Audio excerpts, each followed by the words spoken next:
we don't go after somebody who's merely anti-genocide or anti-war or pro-Palestine. Those are reasonable positions. We can agree, disagree, that's fine. But if you're violent, if you're pro-Hamas, if you punch Riley Gaines in the face while wearing a dress, we're going to buy your domain name. We're going to work with SEO experts. We're going to make sure that when you go to Thanksgiving dinner, your great aunt says, I saw an ad saying that you were at a pro-Hamas protest. What the heck is going on?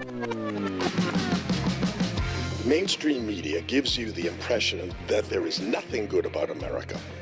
In direct contrast to that, my podcasts will prove by examples that America has always been and still is the land of opportunity for everyone.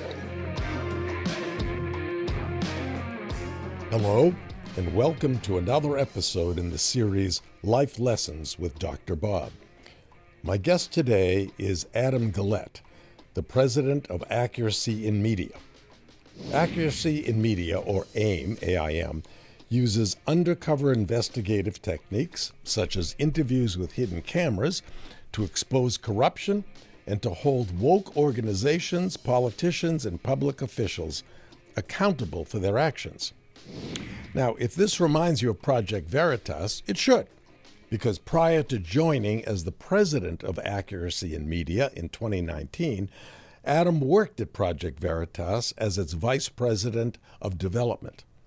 In that role, he helped grow Project Veritas's budget from $5 million to $12 million annually. But unlike Project Veritas, AIM doesn't just promote its findings. It focuses its investigations on areas where its work can lead to actual legislative impact. For example, AIM's investigations into public education help lead to legislation on universal school choice being enacted in several states. In addition to helping make changes in education, AIM fights against DEI and also against anti-Semitism on college campuses and in K through 12. Adam has been featured on Town Hall, The Washington Examiner, and USA Today, and he's appeared on One America News, Newsmax, and both Fox Business and Fox News. In my first communication with Adam, he wrote the following, and I'm going to read what he said to make sure I get it right. I'm not the smartest person on the planet, and AIM is certainly not the most well-funded group, but AIM is the most relentlessly aggressive organization in the fight against anti-Semitism, DEI, CRT, and Marxism. We put frowns on the faces of some very, very bad people. It doesn't get better than that. Adam, it's a pleasure to have such a committed and successful fighter with me today. Welcome to the show. Thank you so much for having me. Now, AIM has been around since 1969.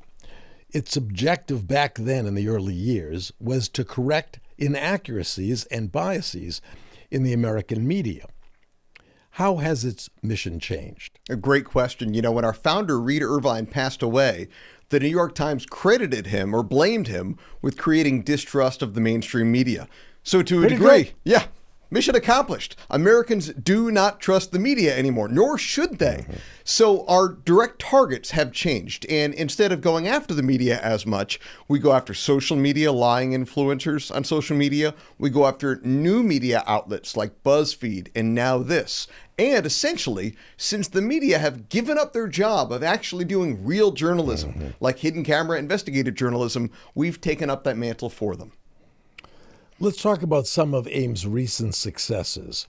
Let's start with exposing politicians for lying, for example. Yeah, that's about all they do.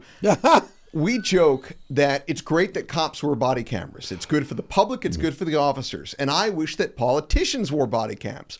The next best thing is a hidden camera investigative journalist with a body cam exposing a lying politician or lying bureaucrat. Most notably for us, in the summer of 2020, all of the Democrat Senate candidates were running the Chuck Schumer playbook, which was stay home, don't talk to voters, don't take a stance on any controversial issue like Black Lives Matter or the Green New Deal. Just raise money and run attack ads on your opponent. Well, that is incredibly negative and incredibly pathetic, and the American people deserve to know what politicians think about these issues. So we used hidden cameras. We exposed, in the case of Teresa Greenfield, who was winning in a Senate race in Iowa, the fact that even though publicly she refused to take any stance on Black Lives Matter, and the media in Iowa wouldn't ask her about it at all, she told us on hidden camera she not only supported Black Lives Matter, but supported the Black Lives Matter organization. Voters felt so betrayed that she went up. She was up 5 points in the polls, ended up losing by 6. Now, critical race theory, or CRT, is a hot topic. What has AIM done to combat that? Well, I've personally been in over 250 school districts across the country, which is a lot considering I don't have kids, and each of them with hidden cameras. And I've got a team of hidden camera investigative journalists that have been in even more school districts. We go to red states, red districts, red communities where parents believe in their public school system. They believe in the teachers and administrators. They don't want to accept that their kid is being brainwashed and taught anti-American, anti-Semitic ideology. And what we found again and again in rural Texas, in Ohio, in Indiana, in Mormon, Utah, is that administrators would brag to us about ignoring laws related to critical race theory and lying to parents. Wait, this is in red states, red cities in red states. We only investigate in red states because they're the only ones who might solve the problem. If you expose this stuff in California, somebody's probably going to get a pay raise for being on our video. Good point. Well, in Ohio, they lose their job. But more importantly, it helps to enact universal school choice. So tell me what happened with universal school choice. First of all, what is universal school choice? So universal school choice essentially means the money follows the child. It's not vouchers per se or health savings accounts per se. It essentially comes down to if your state is spending, let's say, $12,000 a year on average on a kid's education. Well, if you don't want to send your child to the government school where they're going to hear propaganda and probably not learn anything, you could have maybe $9,000 and take that and use it as a voucher, or you can use it as an education savings account, or maybe you can use it to start a learning pod. The money follows the child. Essentially, it works the same way that food stamps work for those who need nourishment. Yeah, you can buy whatever food you want. Yeah, you're not geographically assigned to go to CVS to get your food. And were you successful in any particular state or district? Well, in a bunch of them. In Ohio, we released a 5-part investigation. We exposed administrator after administrator in Columbus, Cincinnati, Toledo, Dayton, Cleveland, bragging about lying to parents. Administrators were fired.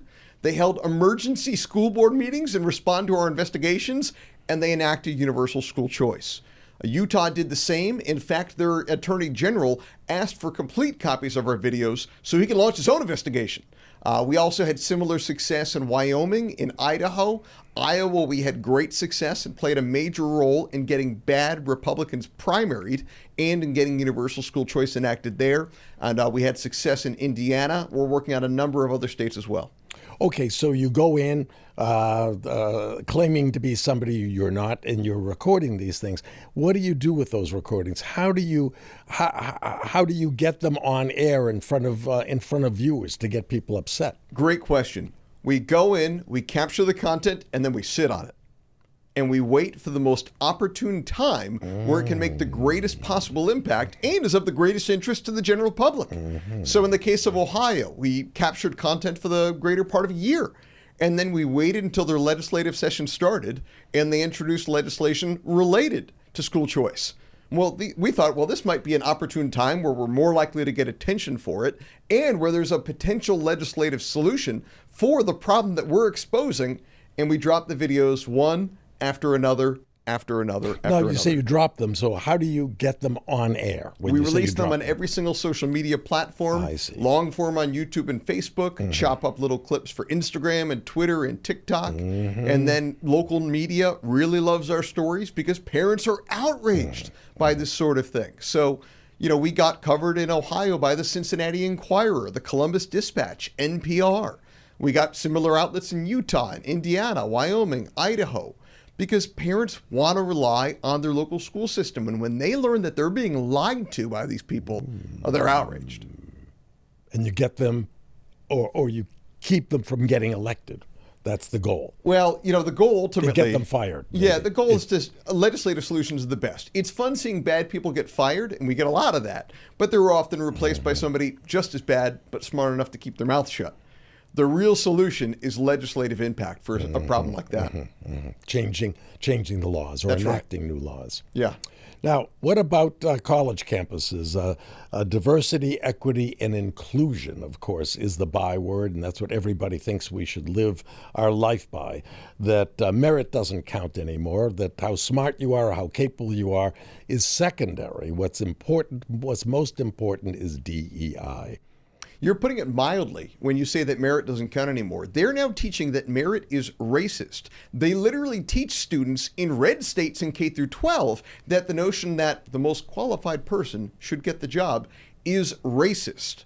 That's taught in red states. So when people are shocked by these crazy radicals in college campuses, it's got to be the professors.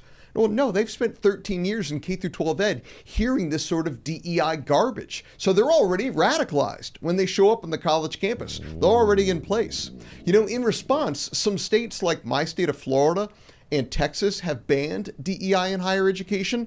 My question is, if they can agree, if Greg Abbott thinks it's a bad idea to have DEI in college, why do they have it in kindergarten? Why should DEI be allowed in K through 12 education if you don't think it's appropriate for seniors in college? So we went around the state of Texas, by the way, and investigated with hidden cameras DEI in higher ed. To our shock, we found that some universities were following the law. I couldn't believe it.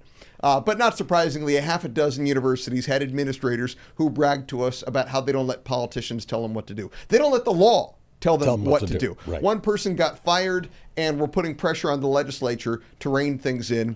The major problem is we need to stop funding these universities in such a big way. Yes, on a federal level, Columbia gets $1 billion annually, but on a state level, why are red states funding this? Why is Greg Abbott? Why is Ron DeSantis? Why are Indiana and Ohio funding this in their own states? So thinking that the person who's most qualified should get the job is a racist thought. Taught in K through 12 schools right now. Right. They teach that equality is evil and must be replaced by equity. Literally, these are people against equality. They want the opposite of Martin Luther King's dream. Obviously, rather than a colorblind society, these folks are color obsessed. That's all they want to judge you on. It's dehumanizing. And it's not just, they always try to back up and say, well, we just want an accurate version of history. I would compromise and let them do whatever they want with history class. But can we keep it out of math class? They push this stuff literally in math class.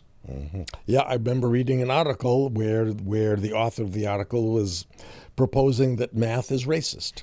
Well, that of course, because it's a merit-based sort of thing. Right. Because you can measure it. It's exactly either it's right not answer like or the wrong answer. And beyond that, they use something called social and emotional learning to push the CRT, DEI, Marxism. Meaning, on your math textbook, you might have algorithms in the middle of the page. Great. On the side, it'll have a little social and emotional learning sidebar with questions like, how easy was it for you to arrive at the answer? How difficult was it for students around you? What factors might have made it more difficult for them? And that then prompts the teacher, who's been trained by the equity officer, to have a discussion about race in math class. And again, this is in red states. Math class.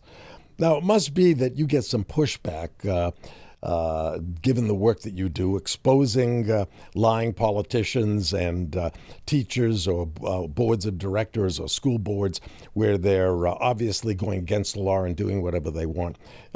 Tell us, it can't be all a bed of roses doing the kind of work you're doing. You're pissing a lot of people off, Adam. We're pissing a lot of people off. In that quote, and that's our favorite quote on staff, we put frowns on the faces of bad people. Good. And sometimes they're on the faces of truly morally reprehensible people. So you and I were discussing it. Since October 7th, I get death threats roughly every day. My wife gets death threats, and my family has been harassed. I've been swatted where they've tried to kill me by calling fake SWAT teams or fake calls, bringing the SWAT team to my house. I've had that happen 13 times. You get a 20-year prison sentence for that in my state. I've been assaulted on college campuses. My cameraman has been assaulted. I've been spray painted. Our mobile billboards have been bashed with bricks. They've had rocks thrown at them. These days, I can't go to a college campus without having security. When I went to a K through 12 school in Seattle 3 weeks ago, I was greeted by 5 Black Bloc members of Antifa in all black with the face mask and everything, and one shoved a can of pepper spray in the face of my cameraman, which turns out even in Seattle, that's illegal. I encourage them to use antiperspirant rather than pepper spray. I smelled those folks even from a distance. Yeah, it's very strange now that it's become acceptable to wear a mask in public. Yeah, they're very concerned about COVID. Right. That must be what it is. Well, I'll tell you, they blame us for it, which is great. We're happy to accept the credit for it. Because, as you know, in the case of Harvard, on October 8th, 30 student groups there signed a proclamation blaming Israel. This is the day after Hamas invaded and killed 1,200 Israelis, and I think captured and took away 200 people that they tortured and raped, all sorts of things. But the next day at Harvard, tell me the story. 30 student groups signed a proclamation blaming Israel for it. Mm-hmm. The next day. Less than 48 hours later, I was on their campus with a mobile billboard with the names and pictures of all of the leaders of the student groups who signed the proclamation. This is why they wear masks, because we deliver consequences for their actions. Right. In addition to putting their name and billboard out there, we buy their domain names, like amaributler.com, and we set up a profile page explaining what they've done. Then we work with search engine optimization experts, so if you were to Google Amari Butler, ours is one of the first pages that pops up. So when they apply for a job or go on a date, people Google them, they see, okay, Butler doesn't really like the Jews, not a big fan. Mm-hmm. Then we also run ads targeting their social media contacts. So Amari Butler, whoever she's friends with on Facebook, maybe her great aunt, gets delivered ads showing her what we did, linking to Amari Butler's profile page. We also run geo-targeted ads so that anybody who's been on their campus is delivered ads on their phone, laptop, smart TV saying, Amari Butler, leading face of anti-Semitism at Harvard. Explain what geo-targeted ad means. Anybody who's been in a location in the last 90 or 60 days gets ads delivered to them on all of their devices wherever they go. So they think the whole world is seeing the ads. In reality, it's a black cloud we send out.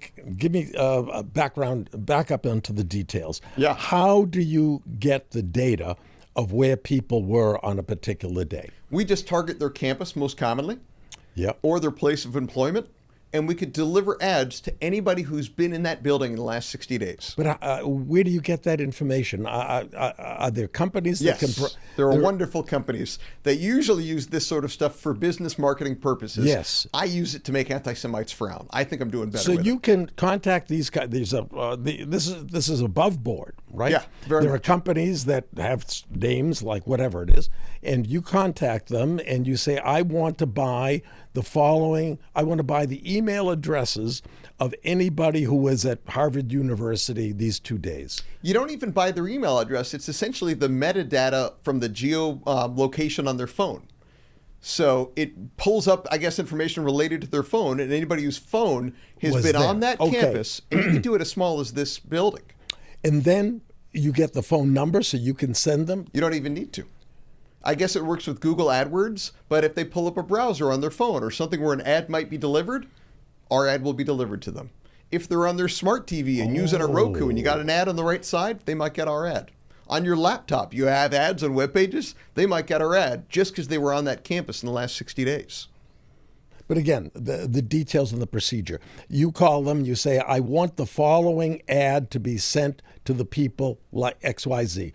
And they do that for you. That's right. And what do they charge? 10 cents per person or what? I'm just curious. Great question. We never hit the minimums because we go with such uniquely small targets. We'll usually spend between $3,000 and $5,000. I forget how many ads we end up getting delivered. Yes. That's it. Yes. To send ads to their cell phones. Admittedly, it's more cost effective than the mobile billboard and significantly less violence. Yeah. But the mobile billboards get earned media, so I still like them. Fantastic story. Fantastic story. So I'm. I say it's for that reason that they wear the masks. Yeah. Now all of them doesn't know. matter. That's why they wear masks. Well, sure, but they don't want us to find out their name. Oh, I see. We are a large reason for why across the country now they're all wearing masks because they know that we'll go after them. Mm-hmm. We own more domain names now than any owner of domain names on the planet. We passed Unilever and Volkswagen and a number of other businesses for the world's largest private domain name portfolio. Unilever was number one at 1,140. We now own nearly 1,700 domains. Nearly all of them are campus activists. And you do that because when you're assuming that when anybody's going to hire them or want to find out about them, that domain will pop up. They deserve to know. I see. Whoa, fantastic. And when that pops up, what pops up? The whole history of that individual regarding the protests they've been to? Is that what happens? Yes, and we make a very sharp distinction. We don't go after people who were casual members of groups and maybe just showed up one time with a friend. We only go after leaders. And we don't go after somebody who's merely anti-genocide or anti-war or pro-Palestine. Those are reasonable positions. We can agree, disagree, that's fine. But if you're violent, if you're pro-Hamas, if you punch Riley Gaines in the face while wearing a dress, we're going to buy your domain name, probably the .com and the .net. We're going to work with SEO experts. We're going to make sure that when you go to Thanksgiving dinner, your great aunt says, I saw an ad saying that you were at a pro-Hamas protest. What the heck is going on? And we're going to make sure you have an uncomfortable conversation when you apply for a job. Fantastic. So now let's talk about fighting anti-Semitism on the campuses of supposedly the best universities in America. And give us some stories and include the conclusions of what happens when you're there. Well, the very first one we showed up at, of course, was Harvard. And I'm there with my cameraman, 2.5 days after October 7th, and we're looking for a mobile billboard. Can't find it. I called the billboard driver. She says she's by a burger joint. I'm like, what are you doing by the burger joint? We're not protesting Whataburger. And she goes, I'm surrounded by people. I can't leave. So we get over there. There's a mob surrounding our billboard, pounding on the side of the truck. And these unmasked cowards, this is before they knew they had to wear masks, as soon as we show up with the camera and a microphone, they scatter like roaches. One young lady didn't. She continued to pound on the passenger side window of the billboard. And I said, what are you doing? There's a human in there. She says, not a human, it's a billboard. And I said, what about the driver inside? She's not a human? And finally she, ran away. Our mobile billboard driver rolls down the window. She was laughing the whole time. Young African-American woman, tough as nails. Well, these tolerant, highly educated, Ivy League peace-loving geniuses with coexist bumper stickers on their car were threatening to beat the you-know-what out of a young black woman. And that's when we learned the power of these billboards. We learned it more later that day when I was spray-painted, the billboard was spray-painted, and they bashed it with a brick. And we realized pretty quickly these were definitely striking fear into the hearts of truly awful people. So we've sent... You're definitely over the target. Yeah. We've sent billboards to a couple dozen campuses at this point. When Claudine Gay, the president of Harvard, resigned, we were outside her presidential mansion that morning with a mobile billboard that said, "It's moving day, Claudine Gay," and 2 U-Haul moving trucks. You arranged for that. At Accuracy in Media, we're here to help. Oh, that's great. Admittedly, we had booked this the night before as an earned media stunt. We didn't know she was going to resign. That is fantastic. Well, I have to tell you, I was partly responsible for her resignation or all the brouhaha about a week before she resigned. This is during the anti-Semitic protests in front, all around Harvard. I actually had a plane fly over Harvard Square and Harvard Yard saying, Harvard hates Jews. And that got national attention. That was picked up by USA Today and a couple other national newspapers. Harvard hates Jews. I remember that distinctly. That was me. People hit us up thinking it was us. Yep. Either way. Because we own HarvardHatesJews.com. That's good. We own pretty much every university, HatesJews.com. That's really good. But everybody hit us up like, is that you? And I'm like, no, we only buy vehicles that can be assaulted. This guy's smarter than us. They're going to need an RPG to take his vehicle down. I'm just curious. Do you have any trouble renting these mobile billboards? Because if they get damaged, they're going to say, forget it, Adam. We're not going to do that anymore. We've had them get damaged. Now we have to have security, not only for me, but for the billboards every time. Right. So we have a minimum of 2 security guards anytime we go near a campus now. We did home visits a lot over the summer. And tell me about that. So some of the worst leaders of Columbia, America's most anti-Semitic university. Yes, the worst. Were home on summer break. We thought their parents and their neighbors deserved to know what little Johnny's been up to since he went off to Ivy League Columbia. And we park in front of their home with a mobile billboard.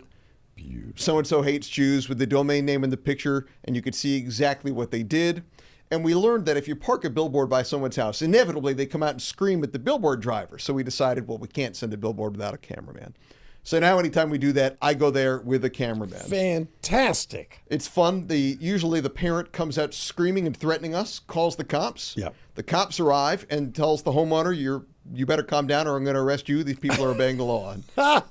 We went after one incredibly radical Columbia student who was arrested when they broke windows, took over Hamilton Hall, held a janitor hostage. I remember that. Yeah, we alerted his neighbors to that in mid-August. I don't think Mom and Dad got invited to the Labor Day barbecue. I can't say with certainty, but we spoke with many neighbors, and they were very unhappy. Ooh.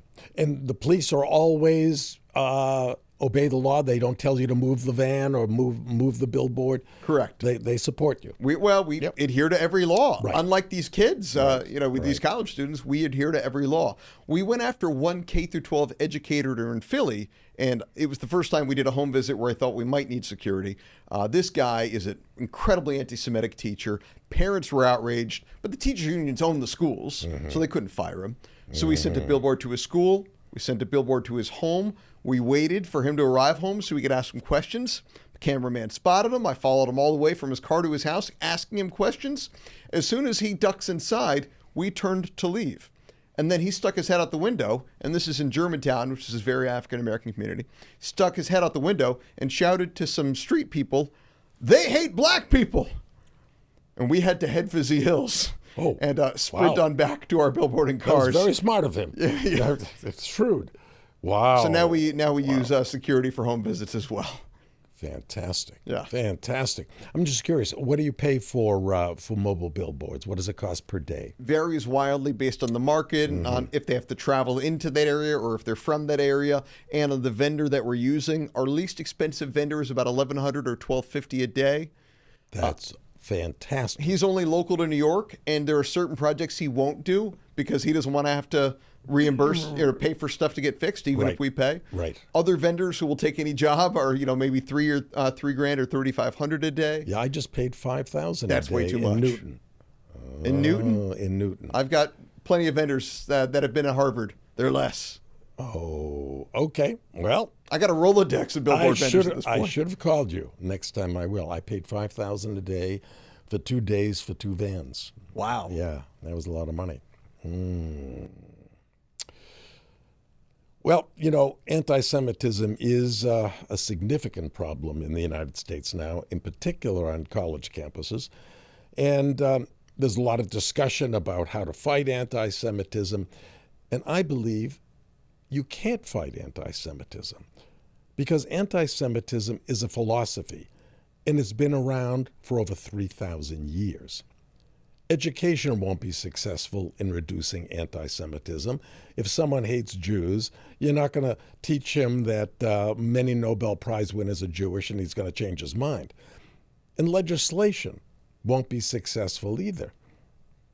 How do you make a philosophy or a belief illegal? How could you possibly do that? So bottom line, you can't fight anti-Semitism, but you can fight anti-Semites.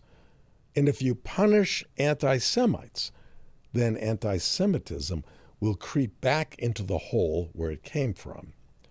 AIM also believes in punishing anti-Semites. And by the way, there are only 1 or 2 other organizations that think this way. So Adam, tell us about some punishment that you've meted out on some anti-Semites. Yeah, sure. I mean, obviously, the 1,600 or so people whose domain names we own and whose profile pages we have may impact their career opportunities. Now, for some of them, they're going to get jobs in higher ed. So most of those or many of those are anti-Semites versus DEI or CRT nuts. Correct. Correct. Okay. Not exclusively, but a bulk of them I see. are radical anti-Semites. And for higher education, maybe their anti-Semitic record can get them the job. They might be a finalist for Harvard. These are prerequisites for getting a job at many universities. Others, not so much. But obviously, we deliver that. We visit them at home. We visit them at their university. USC, the University of Southern California, uniquely selects their valedictorian. It's not totally based on GPA. Naturally, they selected a vehement anti-Semite. We were there on graduation day, with our mobile billboards, educating all the moms and dads visiting their kids' graduation, letting them know the kind of education their child's been subjected to receive, and highlighting what the heck was going on at that university. We go there for all those occasions. We were at Berkeley Law on their graduation day. I was interviewing students, family, and friends when they walked in to one of America's most anti-Semitic universities. And one of the students said to me, "That's my friend Josh on our mobile billboard." I said, "Well, Josh is an anti-Semite. You should talk to him." So we deliver a lot of metaphorical punishment to a lot of very, very bad people. And we get apologies. 10 of the 30 student groups at Harvard apologized, said, "Just kidding, we don't hate the Jews. They're not that bad. I actually like gefilte fish." We took down their web pages. We took them off the billboard. A lot of individual leaders at Columbia and other universities apologize. We take down the web page. We take them off our billboard. We do believe in forgiveness. But if they just apologize by sending you an email and you don't do anything with the email, that's not enough. It should be made public. Absolutely, and it is. Okay. And it is. In some cases, we simply update the page. Right. It depends on the circumstances. I see. And some people think we're wrong for taking them down, that they don't mean it. I still think you have to reward good behavior and punish bad behavior. In fact, they tried. Yeah. Okay. Yeah. And how can ordinary people, ordinary students, get involved? Can they? How do they sign up to help you? Sure. Our website, aim.org, we have tips, a tip box where you can submit tips. The biggest point to what you said a moment ago, I'll take a tiny issue with, where you said you can't defeat anti-Semitism, it's an idea. Ideas can be defeated. You know, after World War II, we defeated Nazism from Germany. It was made to be essentially an almost entirely unacceptable idea. Very few people are openly pro-Nazi. And I do believe in free speech, including free racist speech. It lets us know who the racists are. I think it's great. But rather than defeating anti-Semitism, we need to understand the situation we're in. When I hear people talk about that, to me it sounds like two starving Ethiopians debating whether New York-style pizza or Chicago-style pizza is better.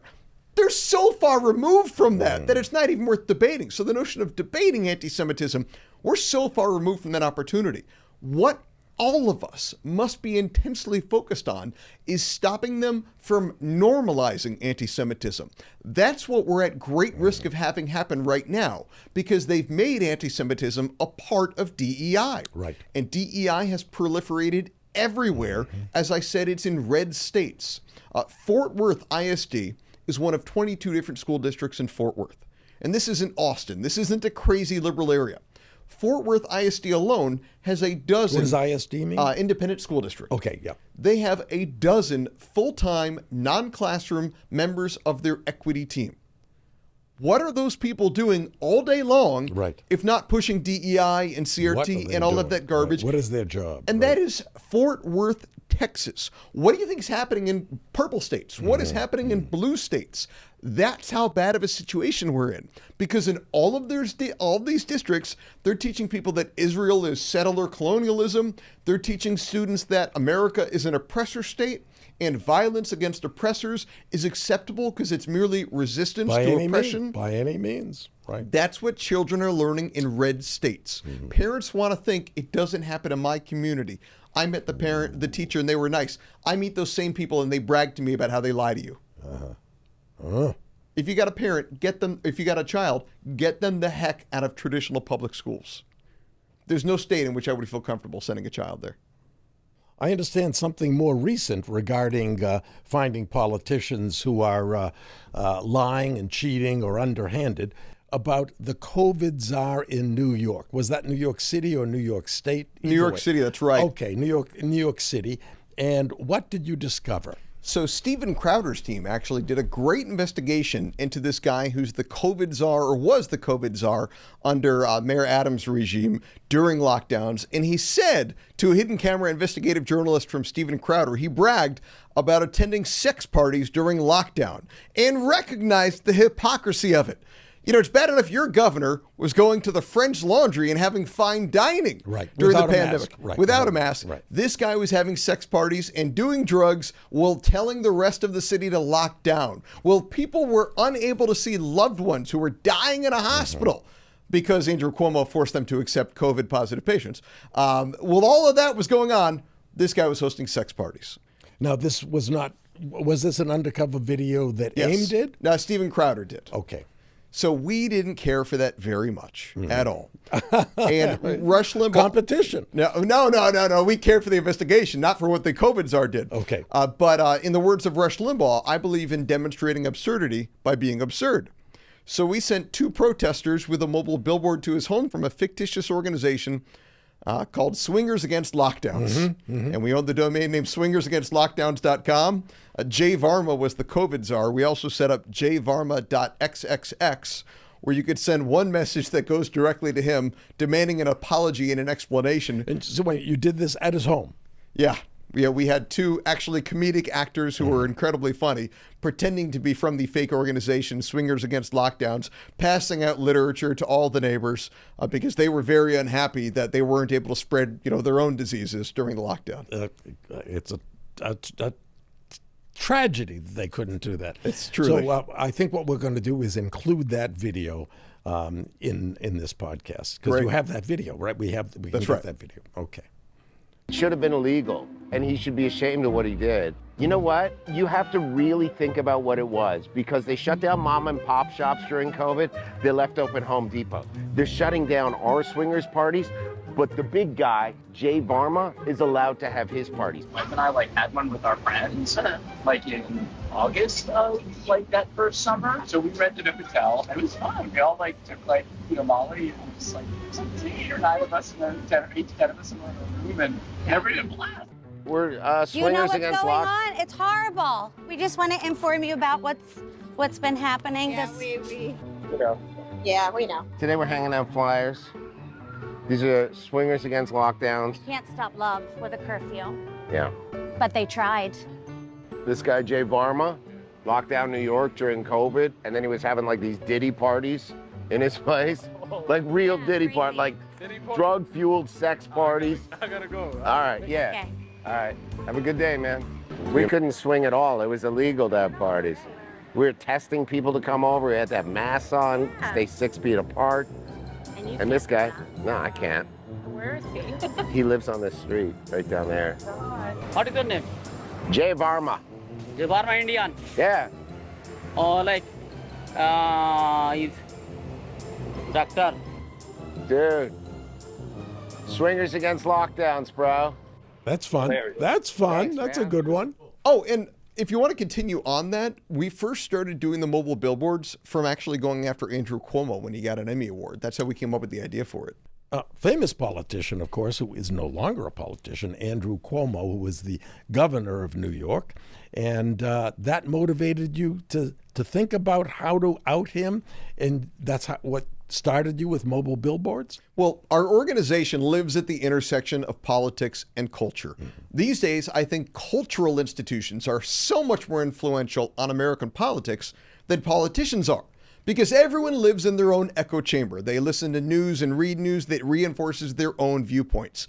Usually, for most Americans, the only time they exit that echo chamber is when it's someone they like for reasons other than politics. A musician, an athlete, any of those kinds of people. So that makes cultural figures very powerful politically. Well, during the pandemic, the Emmys gave Andrew Cuomo an Emmy Award for his handling of the pandemic. And we thought this is going to be terrible. Every award show now is going to have a token award to give to their favorite leftist hero. We wanted to hold the Emmys accountable for it because Andrew Cuomo was no hero. He was the grandma killer. He forced nursing homes to accept COVID-positive patients. I remember this. And then covered it up. They lied. Yes. They died. Many of those Cuomo lied, thousands died. So we wanted to buy a billboard near the International Television Academy of Arts and Sciences on 52nd Street in Manhattan. They don't have any billboards nearby. So we came up with the idea of, well, what if we send a mobile billboard to their office? And we did. And it said, Cuomo lied, thousands died, revoke his Emmy now.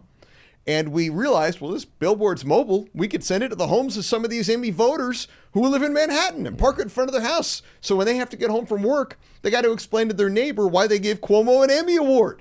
And we kept the pressure up on him. We made phone calls. We sent tens of thousands of emails. And today, Andrew Cuomo has as many Emmys as you and I. They revoked it. They did. They did. Now, had he not resigned, I don't know if they would have revoked it. But had he merely resigned and we had not done our activism, There's no way the Emmys were going to bring it up again. They would have been in the back pretending people had forgotten about it. But because we had gotten a lot of earned media and so many phone calls, so many emails to all the board members, and these aren't politicians, these are board members. They're not used to angry emails and phone calls from Americans. Well, they did the right thing. They responded and they revoked his Emmy Award.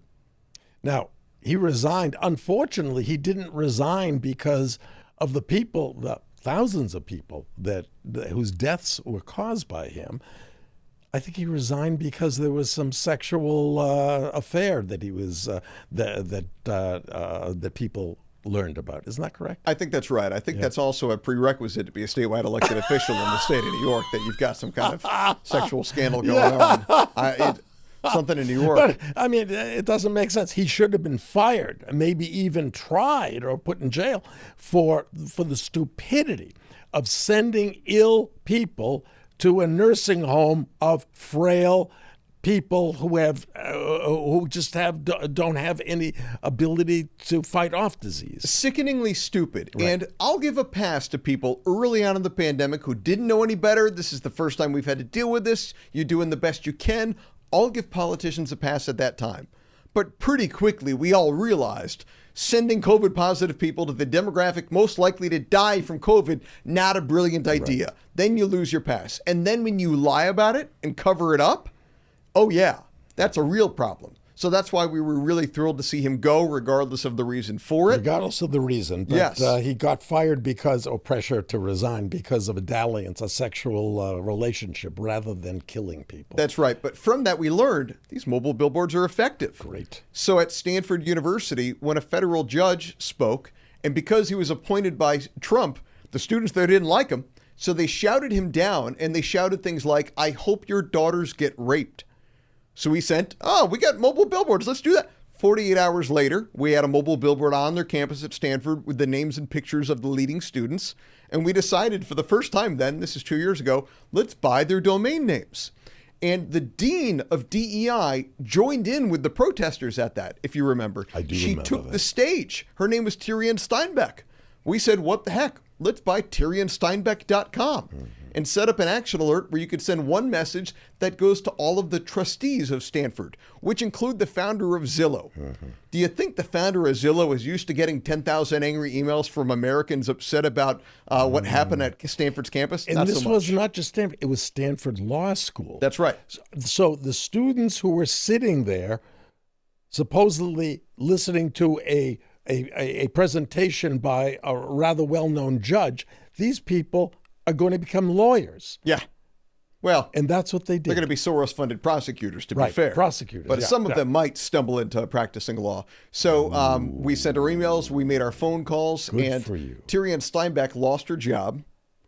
We still own TyrionSteinbeck.com and fired And she was Tyrion. head of the DEI. She was the dean of DEI, lost her job. Dean of DEI. Yep. What does that mean in a college? It means you hate America. You Dean probably don't of like the Jews DEI. a whole lot. Yeah, but what does it mean you do with your day?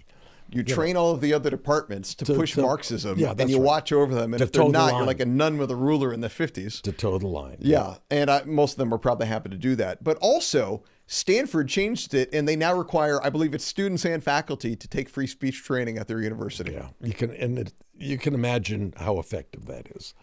It's at least It's a something step. uncomfortable for Yeah, them. but I'd like to know who's teaching it. Oh, I'm sure Right. it's training about how terrible free speech is. Most likely. That's Let's be honest. probably the free speech lecture, right? Yeah. Similarly, at Columbia, when they took over Hamilton Hall, do you recall the young lady who held the press conference 24 hours later demanding food and humanitarian aid? Do you recall this? This is true. This I is don't true. remember that. The next day, after they took over the building, a young lady gave a press conference on behalf of the encampment demanding food to be delivered to them. She said it's basic humanitarian aid.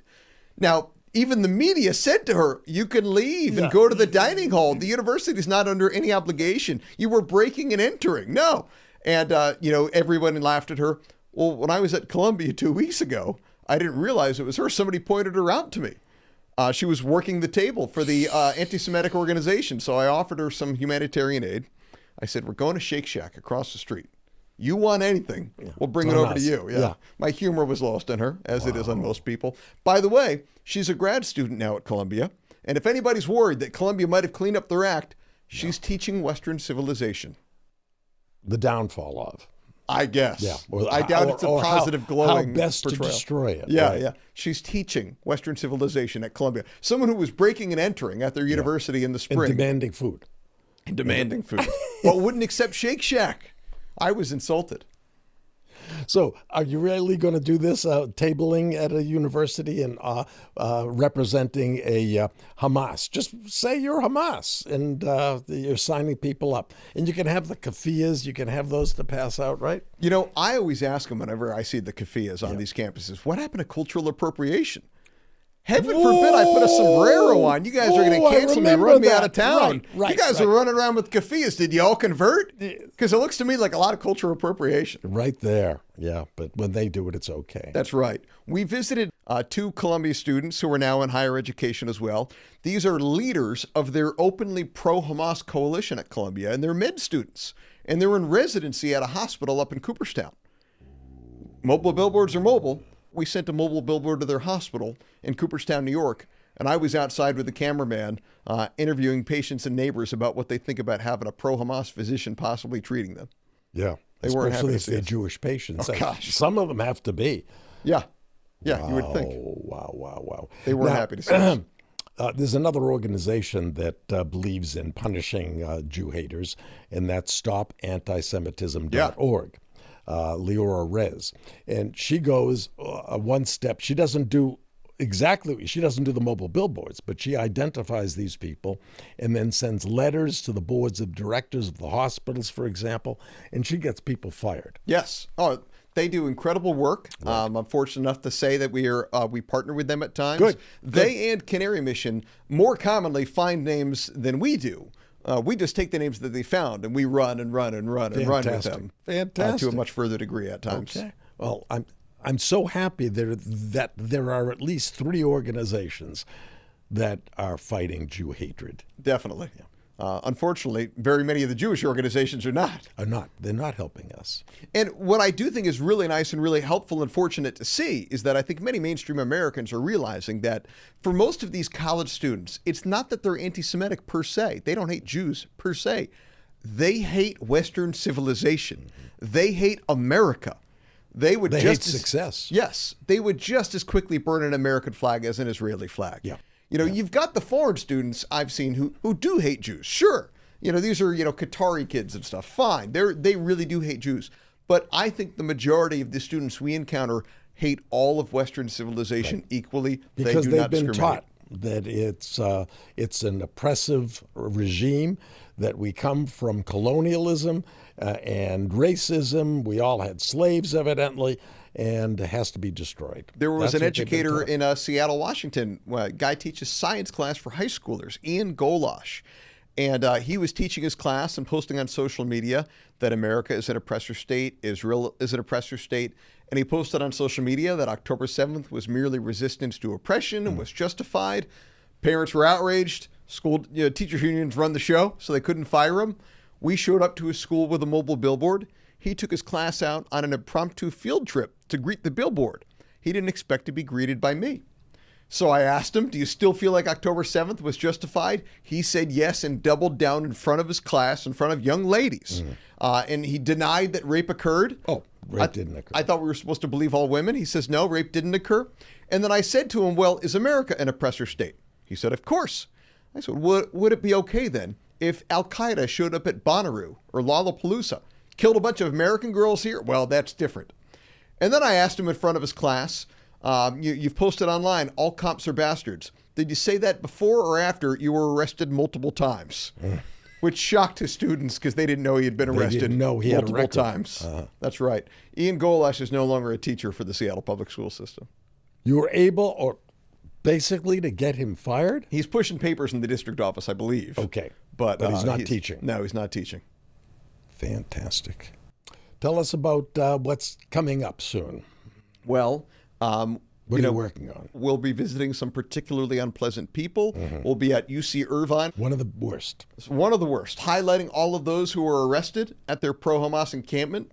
We've, of course, been investigating political campaigns. We've investigated states that have banned DEI in higher education as well. So those are to come. A lot of other investigations I can't quite talk about at the moment. but it's a target-rich environment of truly awful people who need to be held accountable. At the same time, from a happy point of view, we're never going to have a better opportunity to reform both K through 12 ed and higher ed. Never have a better opportunity than right now. So I think I'm really optimistic for what can happen related to that in next year's legislative sessions. At the same time, we have a big wave of pushback against DEI in corporate America and the Department of Defense. We have investigations and work related to that as well. Well, I got to tell you, I'm impressed by your energy level, Adam. I'm impressed by what you've accomplished. And I want to thank you so much for taking the time to be here today, and so much more for leading AIM's effort to fight the present dangers. They are present dangers in our society of the four things: anti-Semitism, DEI, CRT, and Marxism. Thank you. Thank you for having me. If you want to learn more about Adam and the work of Accuracy in Media, you can go to the website, AIM's website, and it's www.aim.org. Can't be simpler. And by the way, AIM is a 501c3. So if you want to help the fight against the woke, you can make a tax-deductible donation there. And I just did. Thank you for watching. And if you enjoyed this episode of Life Lessons with Dr. Bob, please subscribe and you'll be automatically notified of future podcasts in this series. Thanks so much for listening to another episode of Life Lessons with Dr. Bob. If you enjoyed these interviews with some of today's most influential thought leaders, please follow and rate the show on your favorite podcast platform. And don't forget, you can also watch each episode on YouTube as well. We'll see you next time.